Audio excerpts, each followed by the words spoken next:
Hey guys, selamat siang. So guys, welcome back to my YouTube channel. Jadi ini udah hampir almost setahun ya, gua nggak upload video YouTube. Dan ini gua mencoba untuk kembali aktif kali ya. Nah, buat kalian semua yang udah follow Instagram gua, kalian pasti tahu kalau gua sekarang lagi ada di US, Los Angeles. Untuk sekarang sih di sini lagi winter, musim dingin, cuman siang ini ada matahari jadi nggak terlalu dingin, cuman kalau malam dingin banget, apalagi kalau lagi hujan. Sekarang apa ya, mungkin buat konten pertama ini gue pengen kayak sharing kali ya tentang pengalaman gue buat dapetin visa ya, paling tentang experience gue jadi yang bisa gue share ke kalian. Tapi nanti ya, tunggu gue sampai rumah dulu, oke?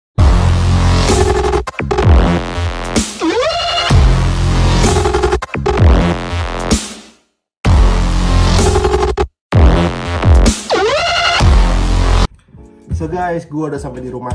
So, should we start?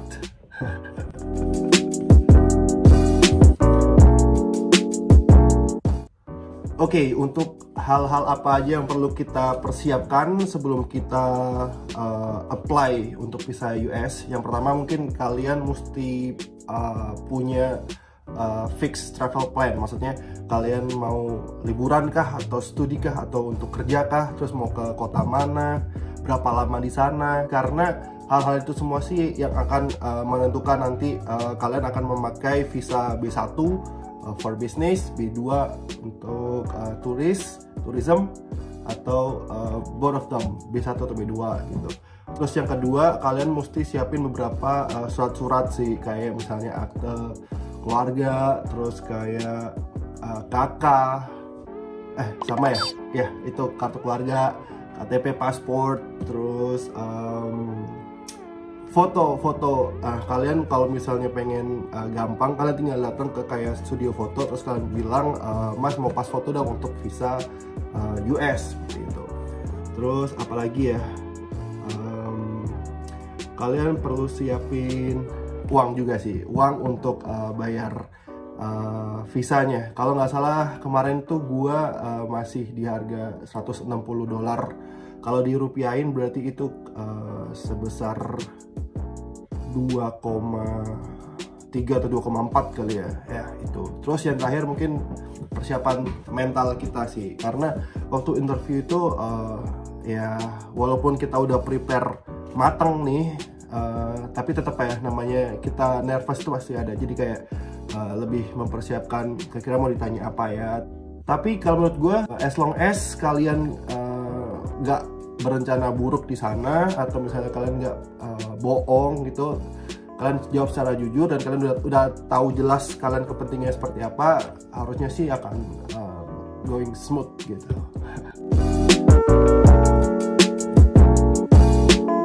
Oke, nah untuk apply visa itu sebenarnya ada dua cara. Yang pertama itu kalian apply sendiri, manual, atau kalau misalnya kalian yang tim mager nih, atau tim yang suka rebahan, nah kalian bisa pakai bantuan dari travel agent. Yang mana dua-duanya ini punya plus minus sih sebenarnya. Kalau kalian pengen belajar gitu, maksudnya step-stepnya apa ya, jadi biar ada kayak pengetahuan, itu kalian bisa cobain untuk isi sendiri. Nah sebenarnya itu gampang sih, nanti gue akan kasih penjabaran satu-satu gitu ya. Nah cuman kalau misalnya kalian nggak punya pengalaman terbang, atau belum pernah kemanapun maksudnya, kalian mungkin bisa minta bantuan untuk diurusin sama travel agent ya walaupun itu akan cost-nya lebih mahal sedikit gitu. Jadi kalau tadi gue sempat sebut kalau misalnya kita urus visa itu 2,3 atau 2,4, kalau pakai travel agent tuh akan lebih mahal, sekitar 500.000 kali ya, jadi sekitar 3 jutaan something ya, mungkin kita nggak tahu, tergantung travel agentnya. Nah sebenarnya caranya, kalian mau pakai daftar sendiri atau pakai travel agent itu sama. Jadi kalian yang pertama itu kalian harus ngisi form online namanya DS160. Itu nanti akan gua taruh linknya di description box, jadi kalian bisa tinggal langsung klik aja. Nah, di dalamnya itu apa aja yang perlu kalian isi, sebenarnya basic information ya, kayak misalnya nama, terus keluarga, ya pokoknya basic information tentang kalian lah, seperti itu. Nah, nanti kalau semua sudah diisi secara lengkap, step keduanya itu adalah kita masuk ke website lain. Di situ kita untuk bikin appointment interview. Tapi sebelumnya kita akan diarahkan untuk membayar visa tadi itu, uang visa itu. Nah, kalau di Indonesia itu kayaknya cuman ada di bank CIMB Niaga deh kalau nggak salah ya. Gue lupa soalnya. Nah, setelah kita bayar, kita akan bisa menentukan jadwal interview ya. Kita jadi interview itu ada bisa dua, bisa di Jakarta ataupun di Surabaya, tergantung sih kalian lebih dekat kemana. Cuman kemarin gue di Jakarta. Nah, kayaknya gue tergolong orang yang cukup hoki ya, lucky ya. Jadi gue kalau nggak salah waktu itu cuman dalam waktu hitungan 2 minggu nggak sampai, gue udah interview ya. Setelah interview itu akan langsung ya, hasilnya akan langsung disampaikan oleh interviewer atau orang embassy-nya. Bentar ya, step-stepnya gitu ya. Jadi setelah tadi yang pertama kan kita isi online form, terus yang kedua kita payment ke bank CIMB Niaga sebesar 2,3 itu. Terus yang ketiga kita bikin jadwal appointment untuk interviewnya. Nah, terus yang keempat interviewnya nih. Di hari interviewnya itu usahain kalian untuk datang 30 menit lebih awal. Jadi kalau misalnya kalian dapat appointment jam 9 nih, kalian 8.30 usahain udah sampai di sana. Nah, gua saranin untuk nggak bawa kendaraan sendiri, jadi better untuk kalian diantar atau mungkin kalian bisa pakai transportasi online seperti itu. Jadi karena di sana itu akses untuk parkirnya agak susah. Satu.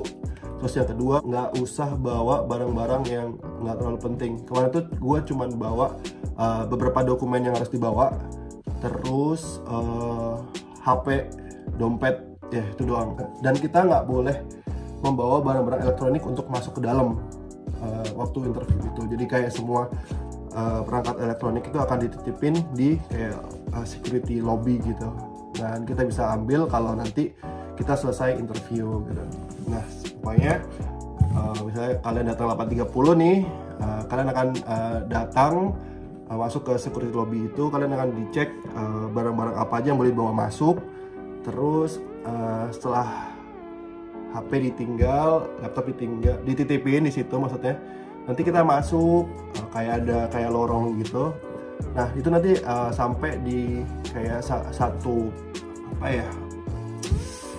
outdoor space gitu buat kayak waiting room gitu. Nah, di situ kita masih harus menunggu karena biasanya tuh yang kayak masuknya tuh per 15 menit atau per 30 menit, lupa gue.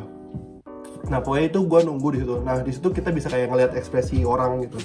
Ada yang keluar setelah interview itu mereka happy gitu, ada yang sedih, ada yang marah. Oke, setelah itu masih nunggu sampai nanti akhirnya jadwal kita dipanggil sama kayak ada ya security lah ya, yang bilang misalnya oke, yang jam 9 silakan masuk, seperti itu. Nah, nanti kita masuk, di situ kita antri. Nah, di situ ada beberapa loket sih.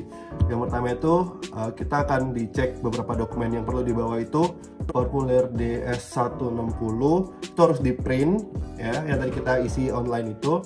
Terus yang kedua, bukti pembayaran bank itu harus dibawa juga, sama jadwal interview. Jadwal interview itu juga kalian harus print juga. Setelah itu pas foto sama paspor. 5 ini poin-poin penting yang harus dibawa. Dokumen penunjangnya jangan lupa bawa untuk kayak masih ijazah, kartu keluarga, terus akte lahir, rekening koran atau rekening tabungan, apalagi ya dokumennya. Udah sih itu. Tapi dokumen penunjang ini gue nggak diperiksa sama sekali, serius. Karena yang dicek itu cuman foto diminta, terus pas foto diminta satu doang, terus paspor sama dokumen-dokumen tadi tuh kayak dilihat dia udah lengkap belum sih gitu. Nah itu kita masuk di loket 1, 2 kalau nggak salah. Nah setelah mereka kayak ngecek terus oke nih menurut mereka, kita akan geser ke loket di sebelahnya. Nah itu tuh untuk sidik jari, kita akan diambil sidik jari kita, jadi kayak semua jari. Itu sih nggak terlalu ribet ya, cuman ya kita tinggal ikutin instruksi dari dia doang. Nah setelah itu selesai, kita akan geser lagi nih part yang agak menegangkan gitu.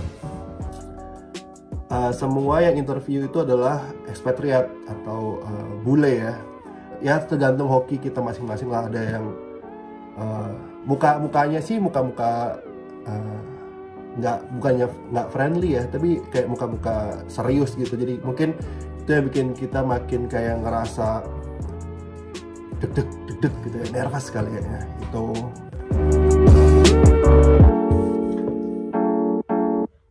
Nah kalau untuk apa aja yang ditanya, basic juga. Jadi intinya yang semua yang lo masukin, data yang lo masukin waktu lo isi form D S160, ya itu yang akan ditanyain juga sama interviewer itu. Jadi kalau misalnya, kalau nggak salah yang pertama itu yang ditanyain adalah lo mau ngapain di sana gitu. Gue jawab gue pengen holiday, gue pengen liburan. Terus yang kedua dia nanya mau ke kota apa ya gitu, plannya. Gue jawab Los Angeles waktu itu. Terus oh ya, kalian mesti tahu, misalnya kalian pengen ke kota yang kalian tuju, kalian mesti tahu nih apa aja ibaratnya spot-spot menarik yang ibaratnya ingin kalian kunjungin gitu, karena itu nilai plus kalau misalnya kalian bisa explain ke mereka gitu. Dan jangan sampai salah ya, karena kan ibaratnya itu mereka orang sana, jadi kalau misalnya kalian mau kayak bohong kan mesti ketahuan gitu. Nah setelah itu dia nanya, oh ke LA mau kemana aja, gua jawab aja gua mau ke Santa Monica, terus gue pengen ke Beverly Hills, gue pengen jalan-jalan banyak lah gitu, ke Hollywood Sign seperti itu. Terus dia nanya berapa lama di sana, gue jawab 2 minggu doang. Oh ya gue lupa, gue juga bawa dokumen penunjang, gue bawa juga surat keterangan dari perusahaan, jadi biar kayak menerangkan bahwa Niko ini benar-benar karyawan perusahaan tersebut loh, kayak gitu. Nah, gue bilangnya waktu itu cuma 2 minggu karena emang gue cuma mau ngabisin cuti akhir gue doang, cuma 10 hari, jadi 2 minggu supposed to be enough lah gitu. Gue bilang oke, dia bilang kayak gitu. Nah setelah itu dia akan tanya, oh ya mau tinggal di mana di sana. Nah kalian jangan lupa untuk booking hotel dulu. Nah itu akan ditanya, jadi hotel namanya hotelnya apa, terus alamatnya di mana gitu. That's it. Oh ya dia juga nanya mau kesana sama siapa. Gue jawabnya sendiri. Tapi kalau misalnya kalian bareng keluarga atau siapa, kalian bisa explain. Terus oh ya menurut gue ada satu hal yang ibaratnya bisa menjadi bahan pertimbangan mereka untuk kasih kayak kita visa izin masuk gitu, adalah kalau misalnya kalian pernah melakukan perjalanan ke luar negeri gitu. Kayak ibaratnya kayak paspor kalian nggak kosong-kosong banget gitu. Soalnya di terakhir dia bilang can I see your old passport gitu kan, karena kan gue bawa 2 paspor. Terus gue kasih lah paspor gue, terus dia kayak ngelihat alhamdulillah kan banyak stempel, banyak stamp, dan gue udah pernah ke beberapa negara yang pernah gue kunjungin. Tuh dia kayak ngeliat, terus dia kayak oh, oke. Setelah itu dibalikin pasportnya, dan nggak lama udah tiba-tiba dia kayak nyodorin kertas gitu. Nah, setelah itu endingnya hasilnya nih. Nah, hasilnya tuh sebenarnya ada 2 atau 3 gitu. Cuman gue kayaknya taunya cuma 2. Jadi either putih, it means kalian dikasih izin untuk masuk ke Amerika, atau warna pink atau merah ya pink lah. Itu berarti kalian masih ditolak visanya gitu. Nah, kebetulan waktu itu dia langsung nyodorin kertas warna putih, it means gue dikasih visanya gitu. Nah, setelah itu dikasih kertas putih, terus kita disuruh pulang. Nanti visanya, pasportnya ditahan sama dia kan. Nah, nanti kita bisa milih untuk dikirim ke kita atau kita yang ambil ke kedutaan. Dan bener nggak nyampe 2 hari kayak udah dikirim ya. Gue kira waktu pandemi bakalan lebih, it takes longer gitu ya, tapi enggak sih, cepat banget gitu deh. Oke, mungkin itu doang yang bisa gue share sekarang. Cuma nanti kalau misalnya kalian punya pertanyaan yang mungkin yang kurang jelas, atau misalnya kalian pengen lebih didetailin di bagian apa, kalian bisa langsung komen aja. Terus nanti semua link-link yang berhubungan sama visa akan gue taruh di description box. Mungkin itu aja kali ya untuk sekarang. Pokoknya kalian jangan lupa untuk like, comment, and subscribe. Kok gue jadi kayak kaku ya, karena udah lama nggak bikin kali ya. Oke, itu aja sih guys. Bye-bye.